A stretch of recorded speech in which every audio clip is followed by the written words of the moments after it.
Good morning, Mr. Vice President. Thank you so much. Kyle Mazza, freelancing for Anadolu Agency today. Ukrainian President Vladimir Zelensky announced at today's summit for the World Economic Forum that Ukraine, Russia, and the U.S. will hold their first trilateral talks Friday and Saturday, the 23rd and 24th, in the United Arab Emirates.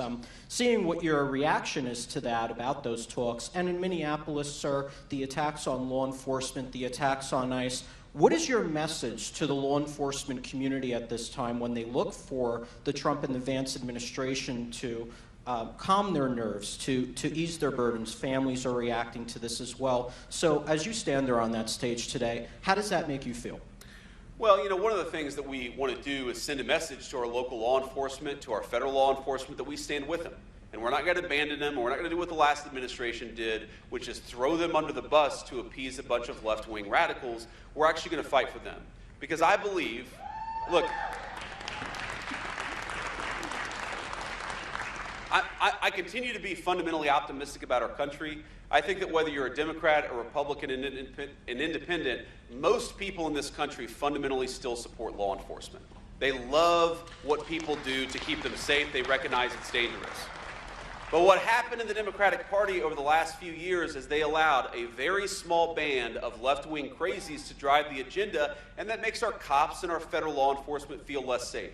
Makes it feel like their government doesn't have their back. Well, I promise them, every single police officer in this country and every single federal law enforcement officer in this country, we have your back, and that's one of the messages I'm trying to send by going to Minneapolis and talking to our ICE officers there. So that's number one.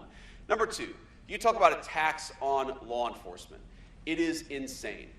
I understand, look, I'm biased, obviously. I think the Trump-Vance administration has got the right approach to immigration. I think it's insane to let tens of millions of people flood across your country, many of them with violent criminal records, and then to say you're not allowed to do anything to get those people out of your country.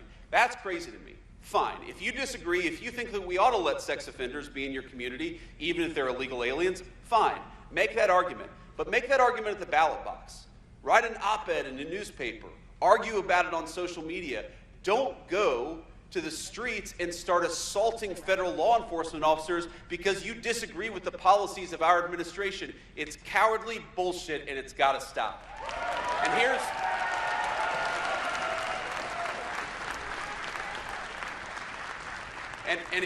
the excuse my language to all the kids there. I'm sorry. Got a little fired up. I was raised by a woman who cussed a lot, so sometimes I do too. My wife's on me. We're working on it. But here's the final point about this. People who assault federal law enforcement or local law enforcement will be shown no quarter.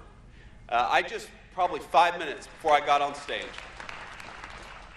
I got a message from our great Attorney General, Pam Bondi. You know what Pam said to me?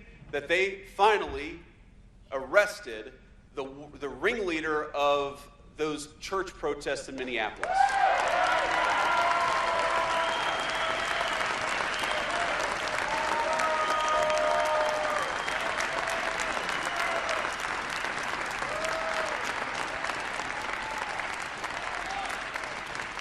So here's the thing. Again, you don't have to agree with my immigration policies, but if you want to protest by going to an innocent church service on a Sunday, you see these images. They're scaring little kids who are there to worship God on a Sunday morning. Those people are going to be sent to prison so long as we have the power to do so. We're going to do everything that we can to enforce the law, whether you're protesting at a church, which is a violation of federal law, or you're assaulting a law enforcement officer, which again is a violation of federal law. There are going to be consequences. There already have been consequences, and there are going to be a lot more to come. So my message is, if you're thinking about assaulting a law enforcement, don't, because we're going to lock you up if you do. Now, you asked about Zelensky and Russia and Ukraine. Look, the president, he talks about this all the time. This has been the hardest war to solve. Of the 8 wars that the president has solved, he thought this would be the easiest. It's ended up being the hardest.